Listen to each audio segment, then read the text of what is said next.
Sistema Michoacano de Radio y Televisión presenta.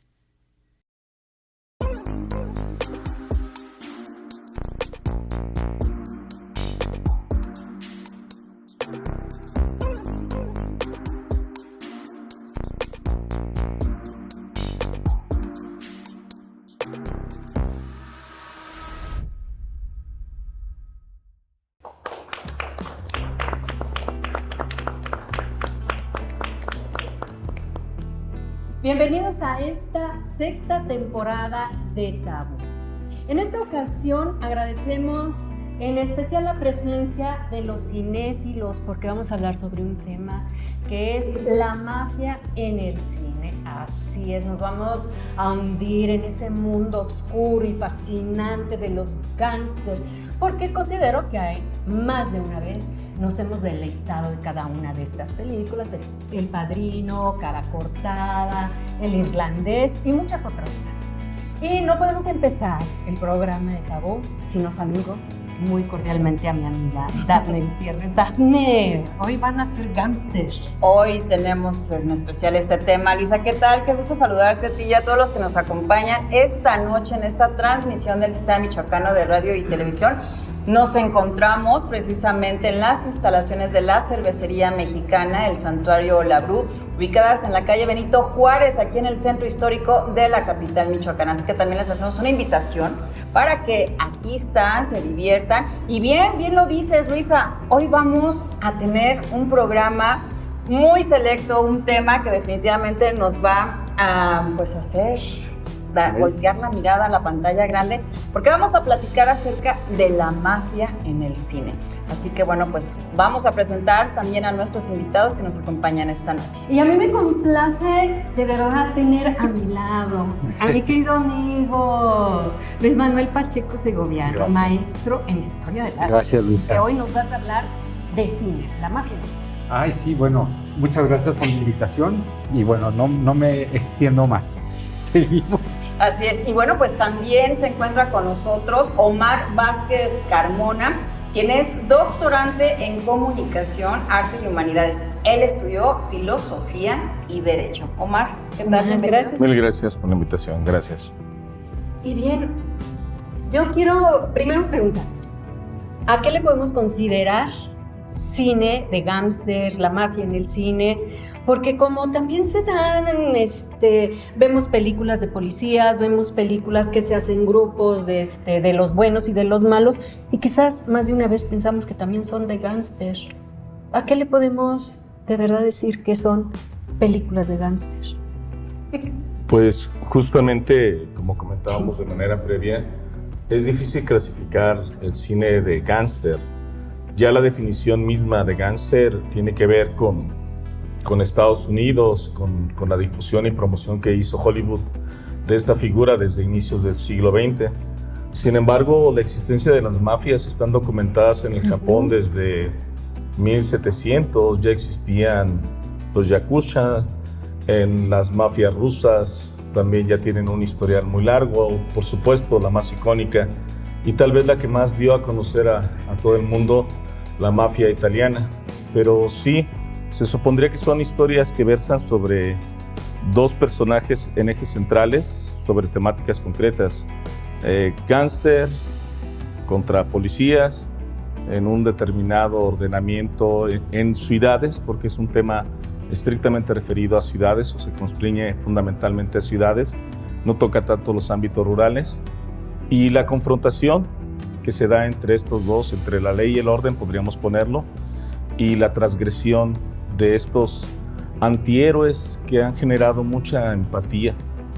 Algunos de ellos se han vuelto verdaderos íconos del cine y de las masas populares. Bueno, yo estaba, de verdad, me gana un poco la risa porque yo dije, vamos a hablar de mafia reflejada en la pantalla o la mafia del La verdadera cine. mafia. No, y dije, no, nos vamos a meter en problemas porque puede que sí haya... No, y además, puede que, lamentablemente, y a lo largo de toda la historia, hay una correspondencia con la realidad. Sí. Al final de cuentas, bien lo dice Omar, es que hay un montón de grupos que yo lo defino como fuera de la ley, no precisamente organizados, sino más bien grupos de gente que se dedica a estar o que optó por el camino fuera de la ley, ¿sí? Y a transgredir esta precisamente en leyes o en círculos sociales muy bien estructurados, muy establecidos, como es en las grandes ciudades, por supuesto. Y a partir de eso han surgido figuras que de tan icónicas, es decir, de tan representativas que se han convertido en inspiraciones para grandes historias. Exacto. ¿No? Sí, a mí me parece que por ahí también va el tema, como que se convierten de repente en un reflejo de la realidad, porque evidentemente, bueno, pues el género también ha crecido, ¿no? Dentro de la industria cinematográfica. Hoy en día se sabe de tantas producciones que se realizan, no nada más en el país, sino también a nivel internacional. Y como tú decías, Omar, hay ya personajes icónicos que han pasado ya a la historia incluso, o sea, tenemos el clásico, exacto, el clásico ejemplo de lo que es El Padrino, esta película tan controversial a inicios de su época, pero que hoy en día pues ya todo el mundo la vemos así como que, la mafia, ¿no? Sí, ajá. Claro.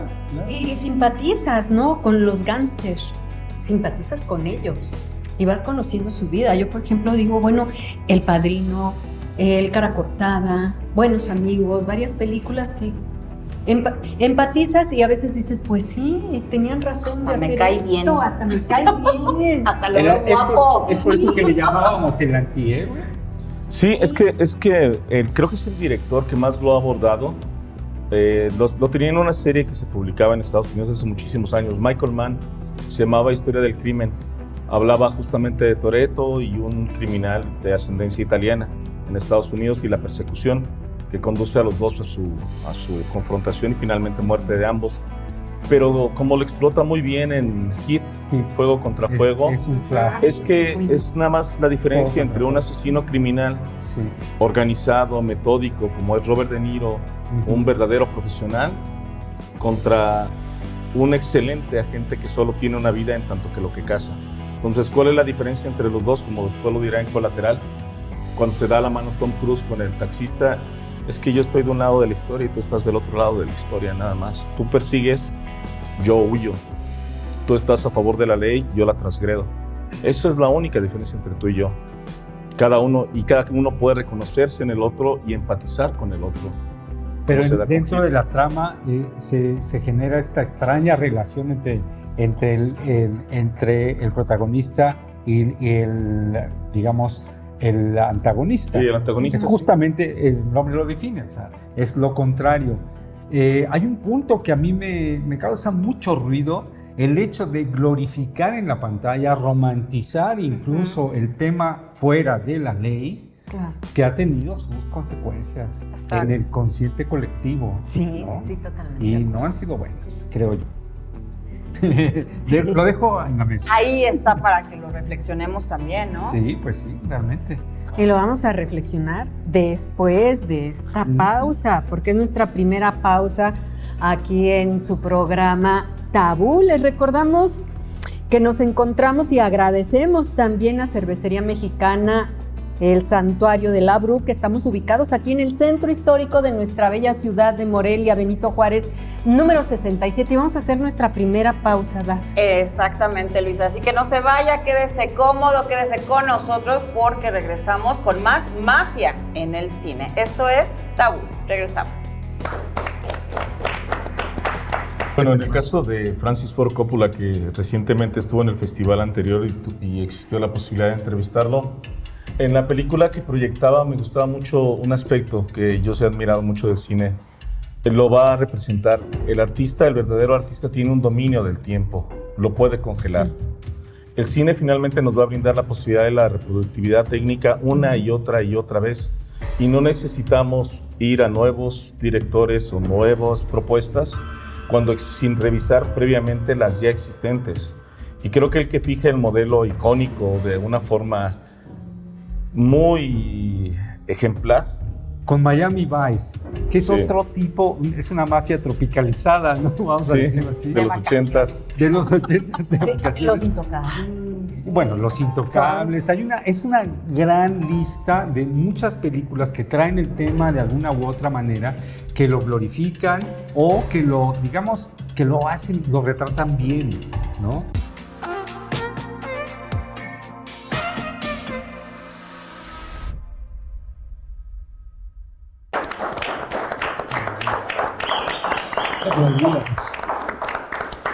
Gracias por continuar con nosotros esta noche de Tabú, transmisión del Sistema Michoacano de Radio y Televisión desde la cervecería mexicana El Santuario Labru.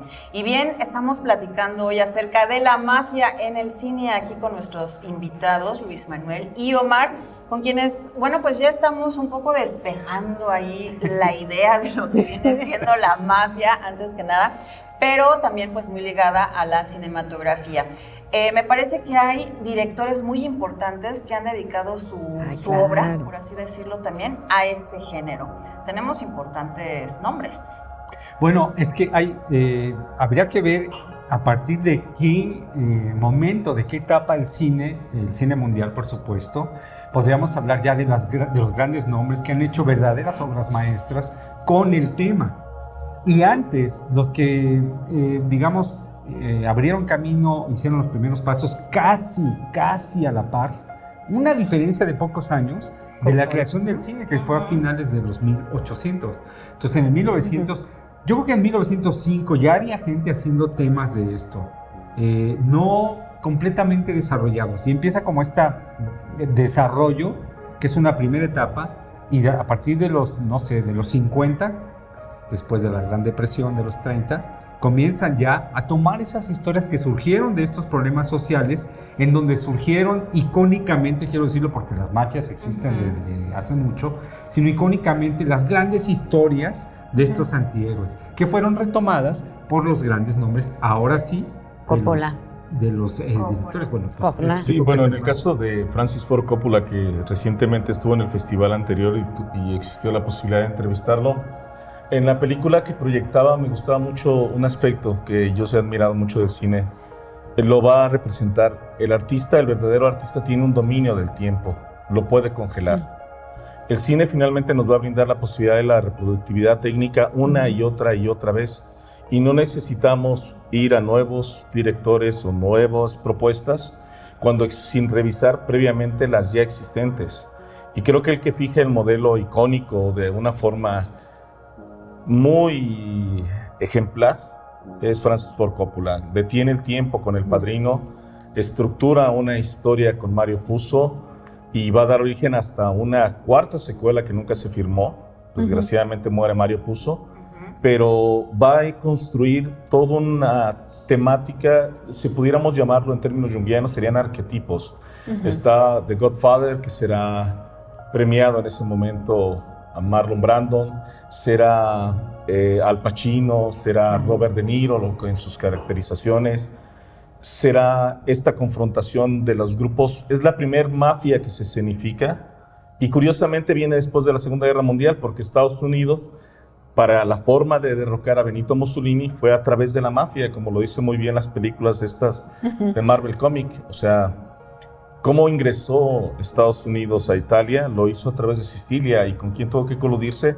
Con los zampones y los mafiosos. De ahí que les tuvo que darles un acceso. La alianza. Obviamente. Una alianza, de ahí que van a tener presencia en Estados Unidos con posterioridad. Los manejos de los casinos, como lo demuestra Martin Scorsese. Y creo que sí, hay directores icónicos. Michael Mann, para mí, es un ícono, un referente ineludible de directores. Que toca un punto importantísimo, Michael Mann, en la historia del cine, con las series de televisión, que también ya nos llevan a series, nos llevan a inspirar otras cosas. Con Miami Vice, que es otro tipo, es una mafia tropicalizada, ¿no? Vamos a decirlo así. De los 80s. De los 80s. Los Intocables. Bueno, Los Intocables. Es una gran lista de muchas películas que traen el tema de alguna u otra manera, que lo glorifican o que lo, digamos, que lo hacen, lo retratan bien, ¿no? Con buenas historias, con buenos actores, ¿no? Pues sería la generación de los 60s.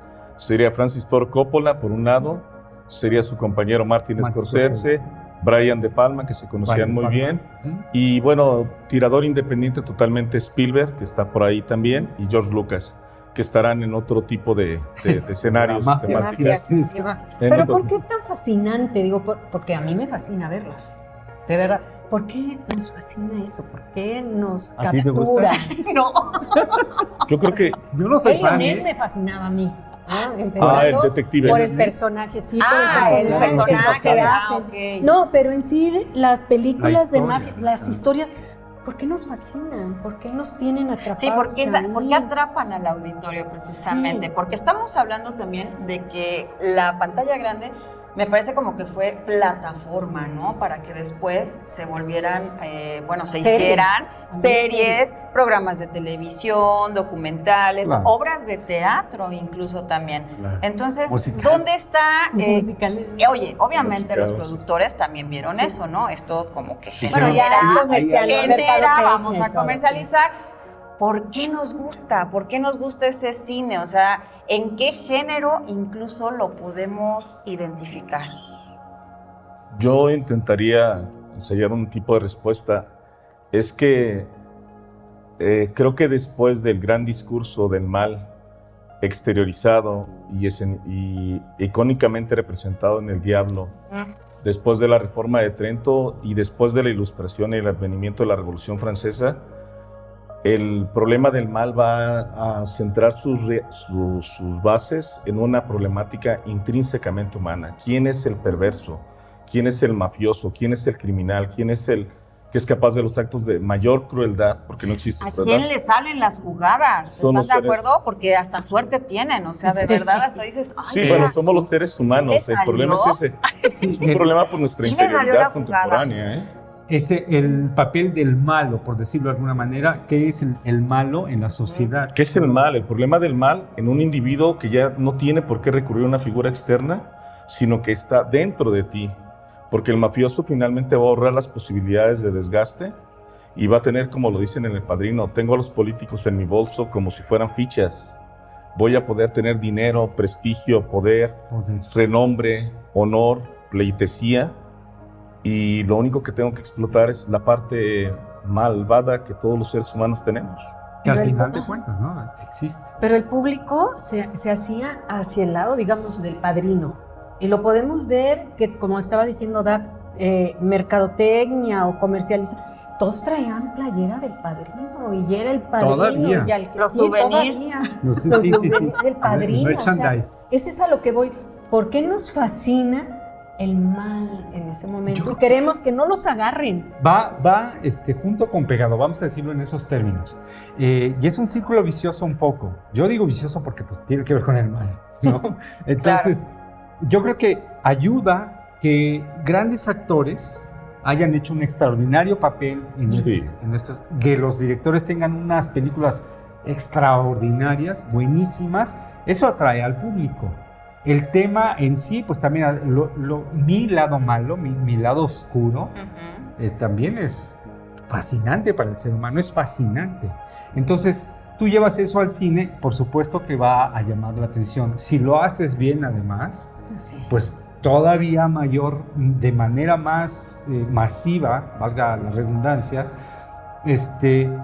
vas a atraer más gente de un tema que ya existe ancestralmente, ¿no? Claro. Pero bueno, ya lo ves en la pantalla o lo ves bien escrito, como en la literatura, que fue pues, el antecedente del cine, yo así lo veo, pues la gente le va a encantar. Ahora, si metes algunos elementos, como lo que decía Omar, es muy digamos, adecuado, el antihéroe, me parece que eso es lo que también fascina a la gente, ¿no?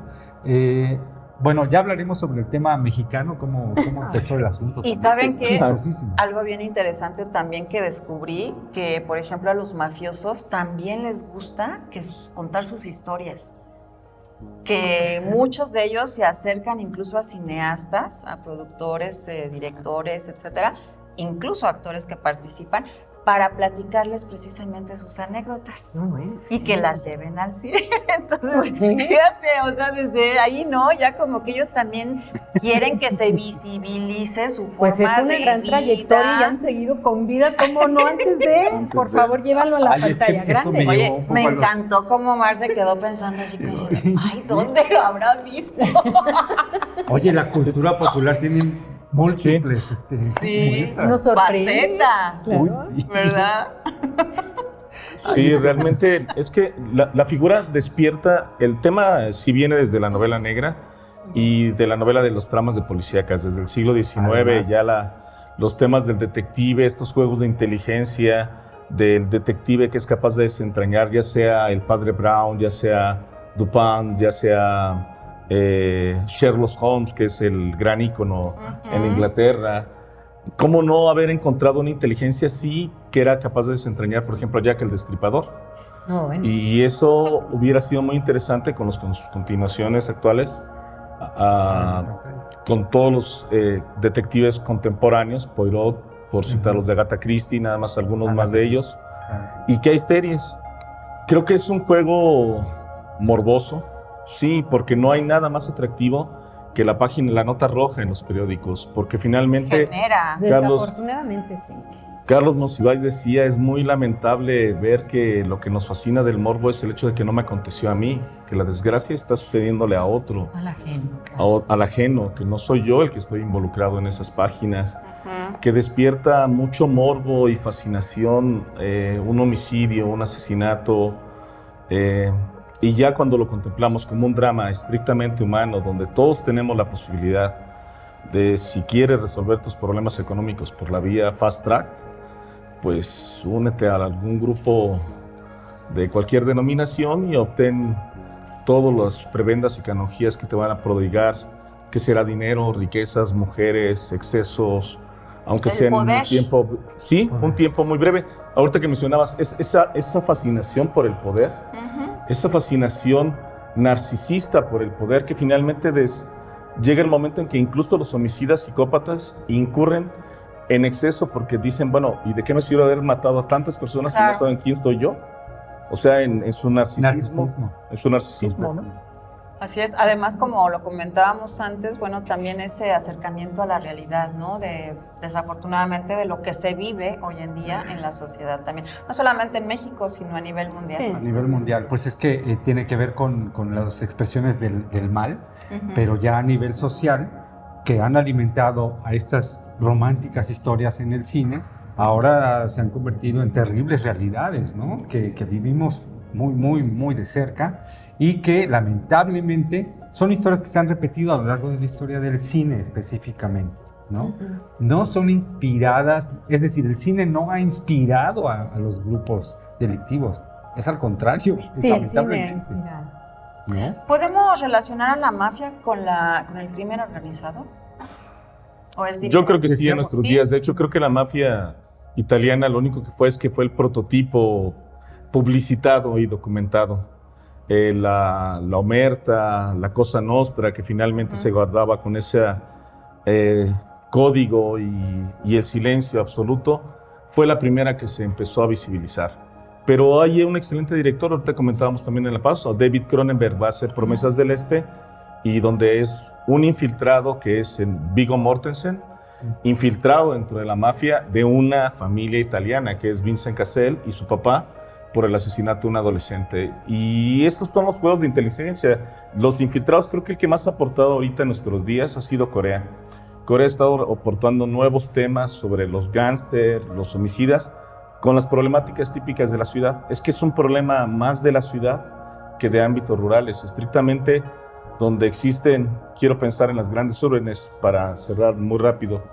Pensemos en Tokio con 30, 40 millones de seres humanos viviendo. Por supuesto que va a haber la Ciudad de México. Es imposible pensar que una ciudad con 24, 25 millones no haya gente que todos los días tenga como único propósito ir a robar carteras, ir a sobrevivir a expensas de otros, ir a obtener dinero de la forma más fácil y sencilla, obtener prestigio y poder. a expensas de lo que sea. Así es. Claro. Bueno, pues hagamos otra pausa. Recuerden que esta noche es de Tabú, transmitiendo, por supuesto, para la señal del Sistema Michoacano de Radio y Televisión. La mafia en el cine. Regresamos. Porque el problema de Italia, de particularmente Sicilia, es que a diferencia del norte, quedó abandonada. El norte se industrializará rápido en 1950, en cambio el sur, desde 1800, desde Garibaldi, quedó olvidada. Entonces, el hombre fuerte ante la ausencia del Estado, que se está apenas unificando en Italia y que se da también en México. ¿Dónde son estos hombres fuertes y poderosos donde hay ausencia de Estado? Tomó un camino completamente equivocado desde mi punto de vista. Comenzó muy temprano, en 1915. Se tiene registro de una película, que ya les decía yo, el Automóvil Gris, basada en hechos reales de pseudomilitares que se dedican a asaltar casas y que andan en un automóvil gris, etcétera, etcétera.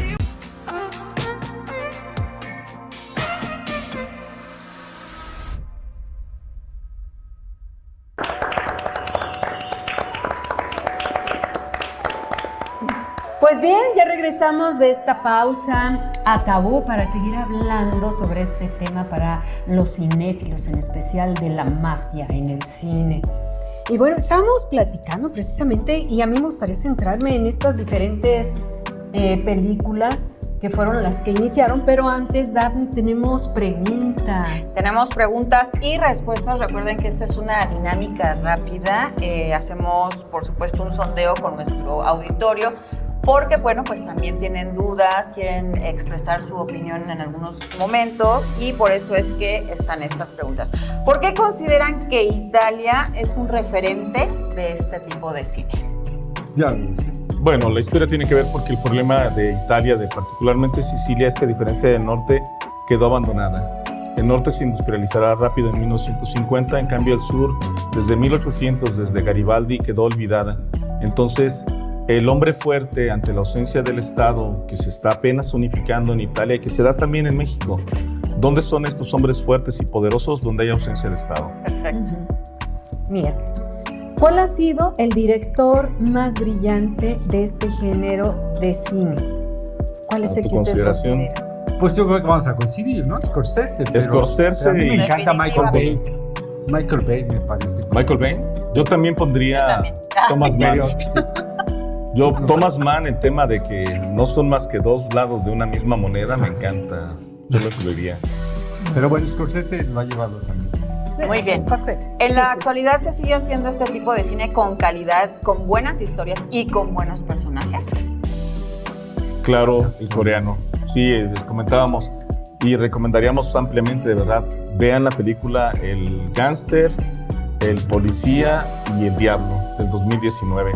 Se filmó años atrás Fuerza Anti-Gángster sobre un caso de Los Ángeles, pero de verdad, el cine coreano tiene una que se llama incluso La Asesina. Sang-woo Park filmó la trilogía de Old Boy, que se ha estado reproduciendo, Simpatía por la Señor Venganza y La Señorita Venganza. O sea, el cine coreano ha sido el que ha tenido los mejores temas, creo, que se han podido adaptar. De hecho, Los Infiltrados la adapta Scorsese y cambia totalmente la temática y le dicen, es que hiciste un verdadero trabajo artístico, ¿no? Por el cual gana su Oscar. Nada más que en el coreano hay que, digamos, recomendarles, ¿verdad? Que es demasiado gráfico, demasiado violento. Hay algunos ejemplos que, bueno, entre el coreano y el japonés se pasan de lo gráfico. Pero bueno, eso me parece que es un poco también la fascinación de eso.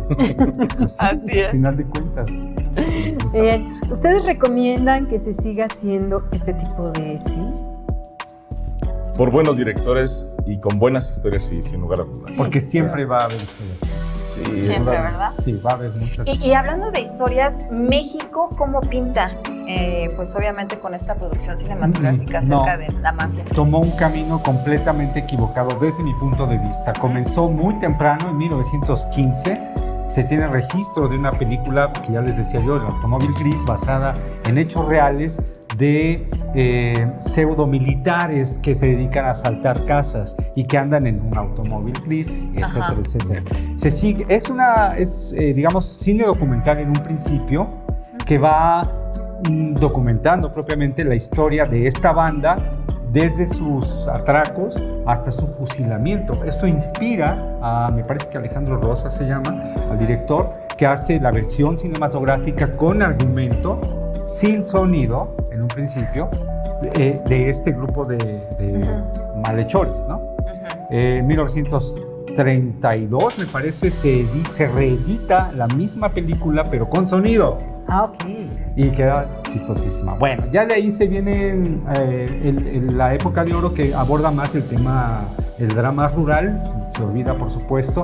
En los 50 se empieza a retomar con la influencia del cine negro norteamericano, y empieza por allá a ver algunos destellos también que tienen que ver con los grupos del crimen. Y los 70 hay también algunos destellos, pero empieza a verse como más deliberado el intento. Oye, vamos a hacer esto.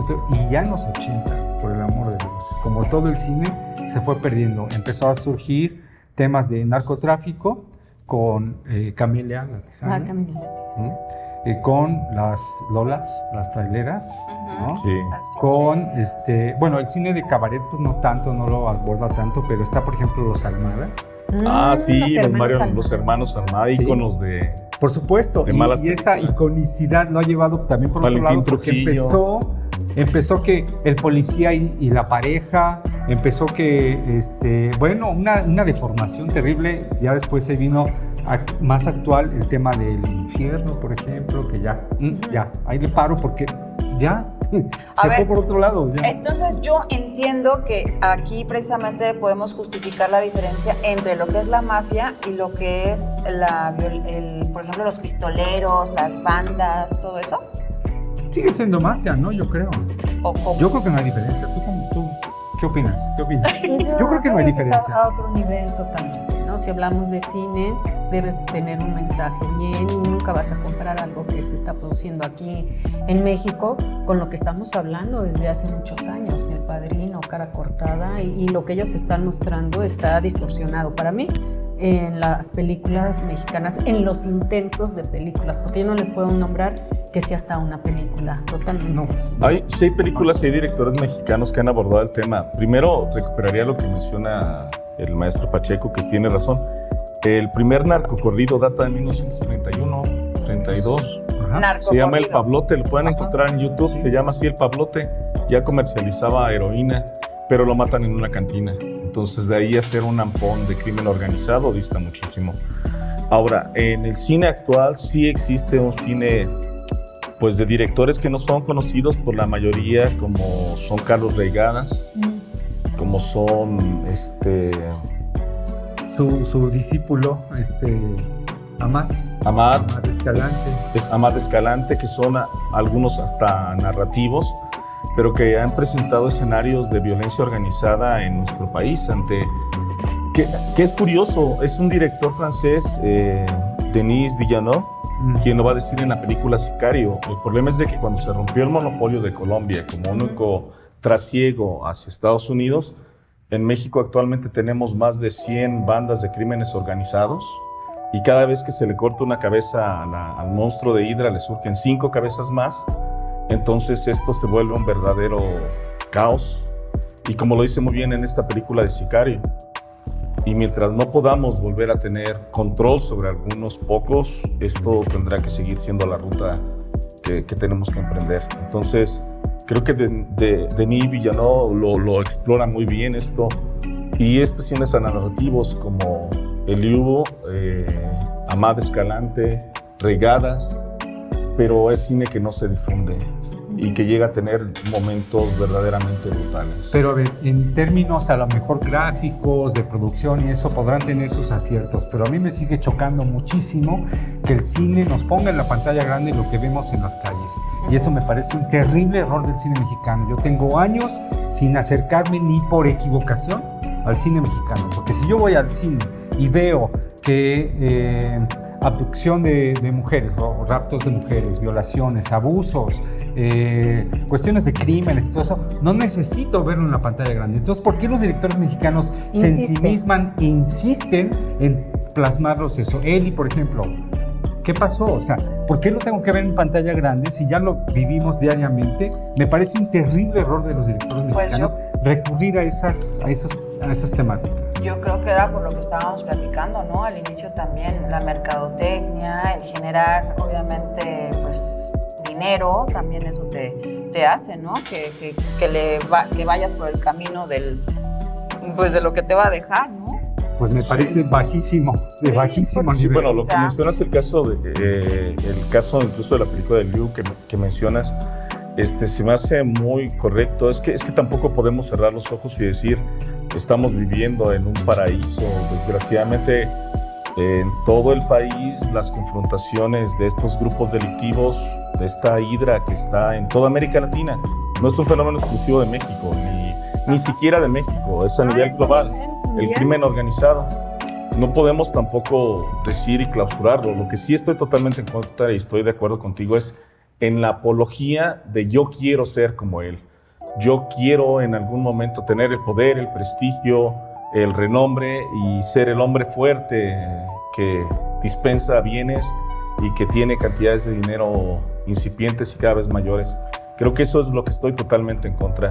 Ya que en este film de Escalante se me hace pues parte de evidenciar esta realidad brutal. Me parece correcto evidenciarlo, porque no se puede tapar el sol con un dedo, pero no necesitamos verlo en la pantalla Grande. Ahí lo dejo Punto. para ti. Punto, sí, no, de ninguna manera. Oigan, pero precisamente creo que los directores también buscan eso, ¿no? Al hacer este tipo de películas en que sus personajes, seguramente los protagonistas, sean también carismáticos, pues darles ese toque Ay, de es que poder, ¿sabes qué? Me acordé de quién, el incluso cochiloco. guapos. Por el amor de Dios. ¿De ¿De quién, quién? perdón? El cochiloco. Ah, ya. No, por favor, no. No lo necesitamos. Yo creo, ¿eh? No, yo creo que Luis Estrada hizo una excelente película ahí en El Infierno. Creo que es el referente más completo. El verdadero infierno está en esta tierra, en zonas del Bajío, donde no hay productividad en el país, en un país rezagado económicamente, que se dedica a la maquiladora de mano de obra, que exporta nada más mano de obra y que no tiene formas de producción. Entonces la gente se va por el camino más fácil, ¿no? Creo que eso es lo que criticaría del cine de gángster, cuando se vuelve apologético de estas personas, todos, y lo dirá otro director tan disímbolo como Reitman, diciendo, a veces tal vez no importa tanto en la vida lo que lo consigamos, sino cómo lo conseguimos. Y esta es la vía fácil, ¿no? Todos lo sabemos. Si quieres llegar rápidamente a tener todo, véndele el alma al diablo. Y no hay forma más rápida que involucrarse en este Y ámbito. ese es un poco digamos, el tema central del cine, de la mafia en el cine. Es el tema central. Lo has resumido extraordinariamente. ¿No? Esta apología. Pero Está bueno. no ¿Cuál hay- sería su película que se quedarían, que dijeran, con esta me quedo? ¿Qué película? ¿Una sola? Una. Así te la estoy Híjole. poniendo bien dificilísima. El Padrino número 2 tiene una secuencia increíble y formidable cuando están bautizando al niño y está él haciendo el ritual de exorcismo y está diciendo renuncias a Satanás y a todas tus seducciones y están matando a toda la familia. Creo que esa secuencia supera por mucho a la primera. Por eso fue mayor ganadora de Óscares. Creo que yo pondría El Padrino número 2 y ya. Me parece que Y también ya, la si no número me dejan 3, imponer ¿no? los infiltrados Que también y el dejó gángster. mucho ¿Mande? Interés, la 3, ¿no? También me parece como que dejó mucho interés en el público. Sí. ¿Crees que se debieran, ya, la 2 y punto? No, la yo tercera. pondría también Los Infiltrados, Sí, claro. cine coreano y cine norteamericano con Scorsese y No, pero Goodfellas. esa película, ya ves que fueron 3. Tú te quedabas con que se hubiera terminado ahí El Padrino. Sí, con sí, la en 2 relación y con la punto. 3 no era Ya necesario no era continuarla, pero necesario. la 2 era, o sea, cerró todo un ciclo. Para mí es extraordinaria. Esa secuencia jamás será olvidada, creo yo, en el cine. Y Goodfellas, que lo dice muy bien al inicio Liotta, lo dice de manera genial. Yo siempre decía ser gángster. Yo veía que eran los hombres poderosos, nadie les hacía nada. Yo preferí ser gángster que ser presidente de Estados Unidos. Ryan Liotta lo dice de manera magistrada al inicio. Sí, claro. Vamos a ir a una pausa para regresar y verlo pensando en esta pausa, Pacheco. Ok. ¿Cuál es tu película? Una sola película. Ok. Bien, vamos a ir a una pausa y les recordamos que estamos aquí en Cervecería Mexicana, el Santuario La Bru, ubicada en la calle Benito Juárez, número 67 de nuestro centro histórico, aquí en Morelia. Exactamente, quédese con nosotros, tenemos más Tabú a través de la señal del Sistema Michoacano de Radio y Televisión. Volvemos. Tú vienes a mí y no me guardas el debido respeto. El respeto es, bésame la mano, pídeme las cosas por favor y llámame padrino. Ay. O sea, es un respeto que debe de darse. La secuencia de la balacera es de las mejores que he visto en mi vida en el cine. Está de verdad milimétricamente bien hecha, sí, bien planeada y todo, súper realista. El sonido, que eso sí es lo mío, para que vean, el diseño del sonido me parece impecable, es impecable, reminiscente de la buena mafia, de las buenas costumbres, el honor, ¿no? El honor ante todo. El honor.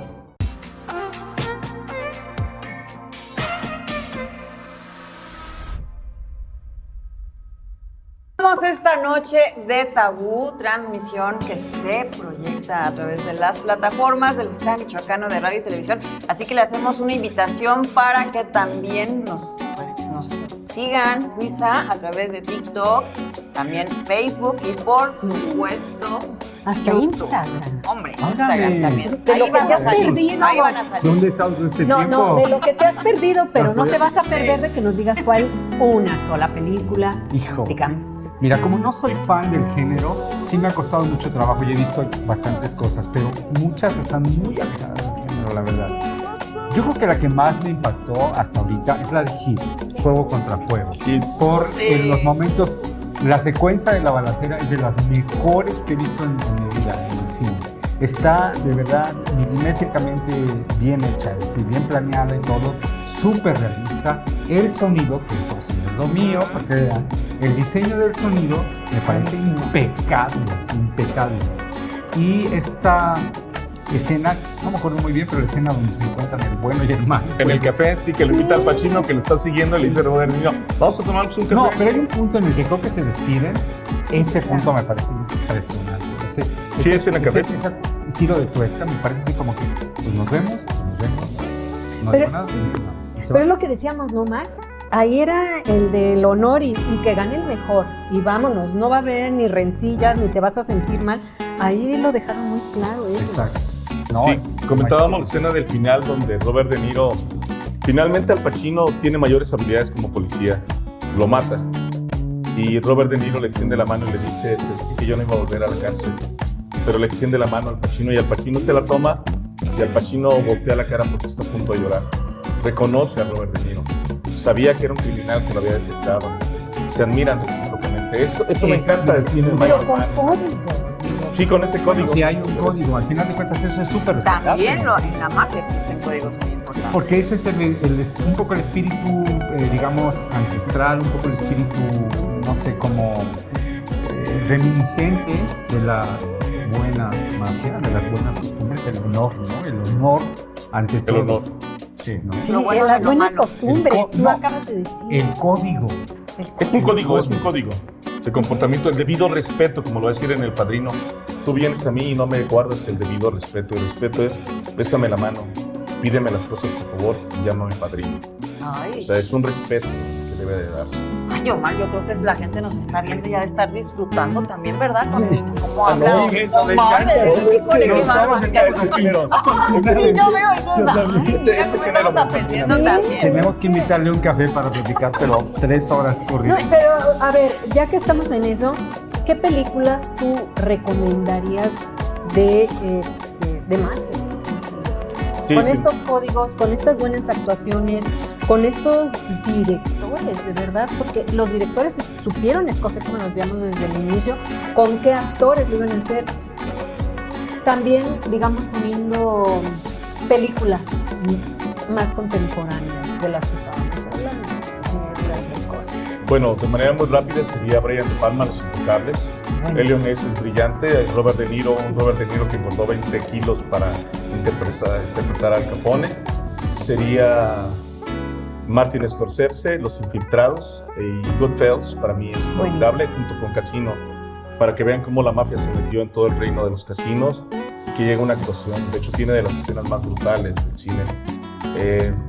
Pondría también a Michael Mann, no solamente en Hit,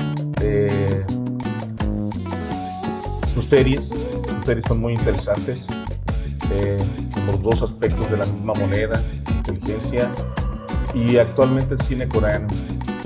Chang-woo Park sería algún referente y esta película que a mi juicio sigo insistiendo es El Gángster, El Policía y El Diablo del 2019, formidable película. Creo que el cine coreano está revolucionando el género. La Rosa, estábamos hablando. Ah, del Nombre de la Rosa, es que comentábamos, es que justamente tienen una característica, es que es una trama policíaca donde los juegos de inteligencia hacen caer. Es que Jorge engaña al detective, todo el mundo cree que el detective vence, y no, es el malo el que vence al final al detective.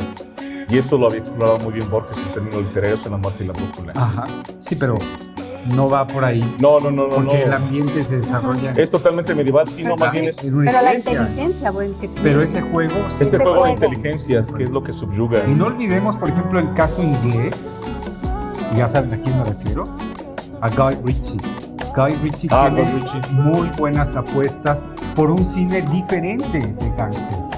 Tiene Snatch, Cerdos y Diamantes. Sí. Tiene el Club de la Pelea. El Club de la Pelea. Tiene una muy buena que se llama, creo, Señor Fortuna o algo así, que también es súper diferente, tiene un estilo muy, muy diferente. Es recomendable por ver algo distinto a todo lo que se ha hecho tradicionalmente. Guy Ritchie tiene una apuesta muy diferente, ¿no? ¿Y qué podemos decir acerca de este peligro de hacer este tipo de cine, tanto para los que participan en él, ya sea actores o directores? ¿Creen que exista el peligro que pues evidentemente se refleje el estilo de vida de la mafia y repercuta fuera de la pantalla? Pues es la historia del Padrino número 1 que tú mencionabas muy bien, Dafne, hace un momento. Es la historia justamente que un mafioso estuvo supervisando la producción de la mafia, que no fueran a tomar el concepto de omerta, que no fueran a hablar de Cosa Nostra, que se utilizara un lenguaje correcto, que no se expresara, y que finalmente murió asesinado en una protesta.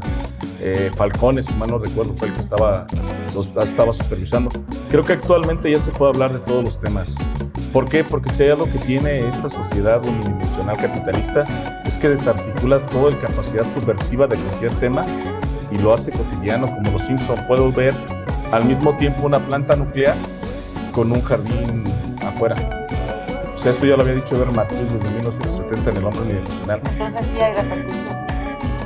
En eso entonces sí, creo que si alguien se atreviese a hablar ahorita de la realidad documentada y fundamentada, pues nada más hay que ver la labor de los periodistas que tienen que salir viendo el país, ¿no? Es un tema... Pero esa... Sí. Esa es otra historia. Porque es un tema muy espinoso. Yo no creo que se corra en sí un peligro, porque todavía sigue siendo, en términos de producción, el mundo del cine sigue siendo, pues, está cerrado, ¿no? Es decir, no hay, ¿cómo decirlo? No hay manera de fácilmente acercarte al director. Bueno, yo tengo tantas cosas que decirle a Reigada, por ejemplo, ya se las voy a poder decir. Bueno, si nos ves, por favor, comunícate con nosotros. Por favor. Así lo ves. Así es. Omar Vázquez Carmona, doctorante en Comunicación, Arte y Humanidades, con estudios, por supuesto, en Filosofía y Derecho. Muchísimas gracias el haber participado. Qué gusto aprender acerca de todo ese conocimiento que tienes de la cinematografía, no nada más nacional, sino mundial. Muchísimas gracias. Al contrario, Gracias. muchas gracias a ustedes por Y Luis Manuel Pacheco Segoviano. Sí, está. Mi Pacheco. Maestro en bien Historia querido. del Arte. Eres queridísimo. Bueno, es que él me lanzó a la locución, ¿no? Tenemos una historia. Sí, hay una historia. Hay una historia. Buenísima, Sí, exacto. una historia de cine. No de mafia, ¿verdad? Padrísimo. No. Pero sí, muchísimas gracias. Al Te agradezco, de verdad, Gracias, muchísimas gracias el estar Gracias a aquí. todos. Y bueno, Ahorita, gracias. sí, agradecemos también a la producción, a usted que nos ve desde su casa en las diferentes plataformas del Sistema Michoacano de Radio y Televisión, acompañarnos en cada una de las emisiones de este programa de TABU. Así es, y también un agradecimiento, por supuesto, a la cervecería mexicana, el Santuario La Brut, que pues muy amablemente nos abren las puertas y pues para transmitir precisamente estos programas de esta sexta temporada de Tabú. Así que no lo olvide, tenemos una cita pendiente la próxima semana, en punto de las 10 de la noche en jueves. Para todos ustedes, muy buenas noches.